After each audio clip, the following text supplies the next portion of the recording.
30% or 50% of Hannibal's army at this point were savage tribes. A lot of them were not friends. They were enemies, different gods, different language, different skills. Each tribe had its own, who's reliable, who's not reliable. They had distinct ways of fighting, their own armor, their own thing. It wasn't like a unified army like we think about. You know? So in order to coalesce his army and gain their confidence of so many diverse people, he needed to cross the Alps so he can see, so that people would trust him, first off, and follow his commands. You know, that's the first thing. He needed to test these men to see what, under difficult circumstances, under danger, in fighting, what can each tribe do? What can I rely on them? What are their specific skills and weaknesses?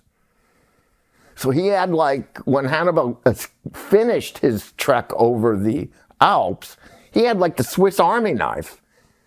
You know, he had so many uses for so many different unique tribes that had different strengths and weaknesses. It was like the Swiss Army knife of armies, you know, controlled by him.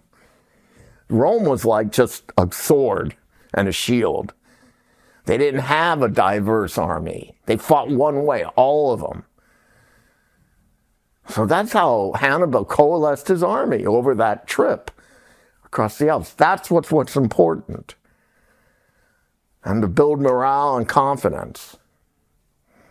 And get rid of the stragglers. And then you learn who can he rely on, who can do the real dangerous work. You know, some of those troops were like really good with rocks, pelting. Some were very good at sneak attacks. Who knows? I wasn't there.